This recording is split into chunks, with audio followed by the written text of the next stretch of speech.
안녕하세요. 안대희 변호사입니다.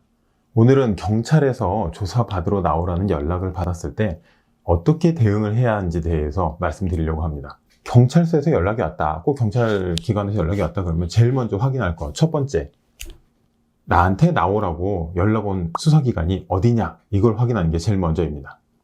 이걸 왜 확인해야 되냐면 출석 조사를 받기 위해서 내가 나갈 장소가 어딘지 그걸 확인하려는 게 아니고요. 수사기관이 어디냐, 또 담당하는 수사부서가 어디냐에 따라서 수사하는 스타일과 이 사람들이 수사를 진행하는 방식이 완전히 달라지기 때문입니다. 나오라고 하는 수사기관이 어디냐, 수사부서가 어디냐에 따라서 수사 방식이 달라진다. 이런 거는 일반적으로 변호사들도 잘 모르는 내용입니다. 형사사건을 잘 하지 않는 변호사들은 전혀 모르는 내용이고요. 형사사건을 한다 하더라도 주로 재판을 담당하거나 이런 변호사들은 또 잘 알지 못하는 내용입니다. 요즘은 검찰에서 나오라고 한 연락은 별로 없습니다. 수사기관에서 나오라고 연락이 왔다 하면 주로 경찰에서 나오라고 하는 것이죠. 이게 2021년도에 형사소송법이 바뀌면서 검찰에서 직접 조사를 하는 경우가 매우 줄었습니다. 그래서 검찰에서 직접 나오라는 연락은 별로 없고 경찰에서 경찰서나 아니면 시도경찰청에서 나오라고 한 연락이 대부분입니다. 이제 이렇게 말씀하시는 의뢰인분들이 있으십니다. 수사기관에서 하는 수사 스타일이나 수사 방향이 뭐가 중요하냐, 내가 억울하면 되는 거 아니냐, 이렇게 말씀하시는 분들이 있는데요. 말씀 자체는 맞는 말씀입니다. 내가 억울하면 되지, 그게 제일 중요하지, 수사 스타일과 수사 방향이 뭐가 중요하냐, 이렇게 말씀은 맞는데요. 근데 현실은 꼭 그렇진 않습니다. 이제 제 경험상 경찰에서 나오라고 할 때 사기죄로 수사한다고 해서 그 말을 듣고 내가 어떻게 대응할지를 생각해서 조사받으러 나갔더니 나중에 재판받는 걸 보니까 알선수재죄로 재판받는 분들도 계시고요. 또 경찰에서 알선증재죄로 수사하겠다고 해서 나오라고 해서 나가서 조사를 잘 받고 왔습니다. 그랬더니 재판은 횡령죄로 받고 있는 경우도 있었습니다. 이런 경우가 종종 생기다 보니까 이게 왜 그러냐, 그건 내가 조사받으러 가는 그 수사기관과 수사부서의 특징을 생각을 하질 않고 그냥 막연히 내가 억울한데 라는 그 점 때문에 이것만 생각해 나갔다가 이런 경우들이 종종 발생하게 되는 것입니다. 경찰에서 조사받으러 나오라 연락이 왔다 그러면 제일 먼저 구분하실 게 수사기관이 어디냐 하는 건데, 경찰 수사기관도 다양합니다. 먼저 시도경찰청이 있고요. 그리고 흔히 생각하는 경찰서가 있습니다.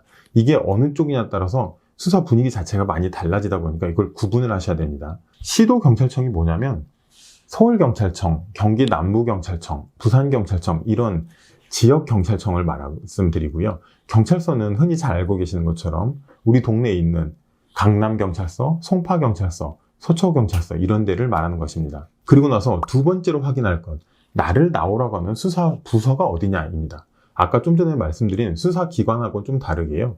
각 시도경찰청하고 경찰서 안에 여러 개의 수사부서가 있습니다. 그 수사부서별 따라서 수사하는 스타일과 방식이 또 다르기 때문에 수사관의 이름만 확인하실 게 아니라 내가 나가야 하는 수사부서가 어딘지 확인하시는 게 꼭 필수적입니다. 먼저 처음에 확인했던 수사기관이 시도경찰청이라고 한다면 보통 소환조사를 요구하는 시도경찰청의 수사부서는 크게 지능범죄수사대랑 그리고 광역수사대가 있을 것입니다. 이제 시도경찰청에 있는 지능범죄수사대는 시도경찰청이 엄청 큰 지역에 있는 경우, 그러니까 서울경찰청이나 경기 남부경찰청에 있는 경우에는 또 부서가 나눠져 있습니다. 반부패 공공범죄수사대가 있고요. 그리고 금융범죄수사대로 나눠져 있습니다. 아까 말씀드렸던 광역수사대도 큰 경찰청 같은 경우에는 강력범죄수사대와 마약범죄수사대로 나눠져 있습니다. 이 각 수사부서별로 수사하는 방식이 매우 다릅니다. 그렇기 때문에 나보고 나오라고 하는 수사부서가 어딘지 꼭 확인을 하셔야 됩니다. 반부패 공공범죄수사대 같은 경우는 이제 전화를 받으신 분이 공직자가 아니다, 그러면 사실상 수사의 주요 타깃이 아닙니다. 참고인 경우가 대부분이고요. 혐의가 있다고 하더라도 공직자로 수사하기 위한 데에 대해서 부수적으로 조사받는 것이니까 크게 긴장하실 필요는 없으십니다. 반면에 금융범죄수사대는 공직자가 아닌 일반인들 사이에서 이뤄진 일을 대상으로 하기 때문에 내가 주요 타깃이 될 수 있다, 이 점을 염두에 두셔야 되는 거고요. 그리고 강력범죄수사대나 마약범죄수사대는 보통 통상적인 분들이 이제 시도경찰청에 마약범죄수사대 그리고 강력범죄수사대에서 전화를 받으실 일은 별로 없으십니다. 보통 조직폭력 수사나 아니면 이제 마약도 단순 투약이 아니라 마약 유통 조직을 수사하는 내용이 대부분이라서요.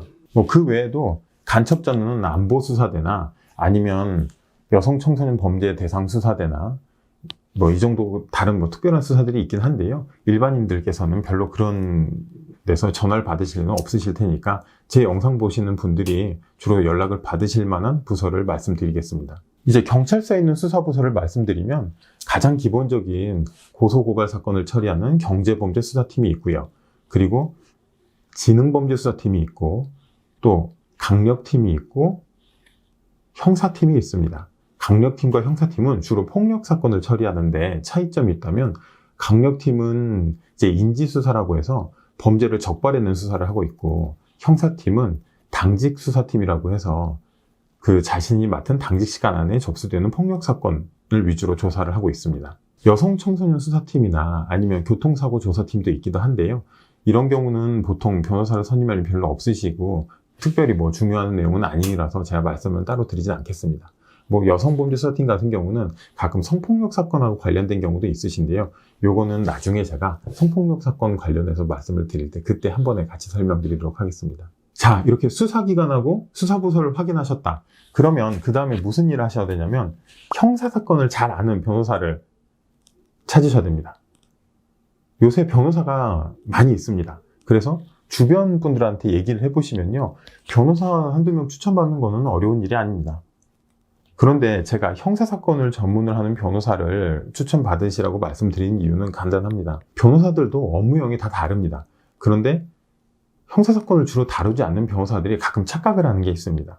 형사사건은 변호사라면 기본적으로 누구나 다 하는 사건 아니냐 이렇게 잘못 생각하고 있는데요. 그런데 제가 이렇게 얘기하는 뭐 동업자에 있는 다른 변호사들을 비판하기 좀 어렵고요.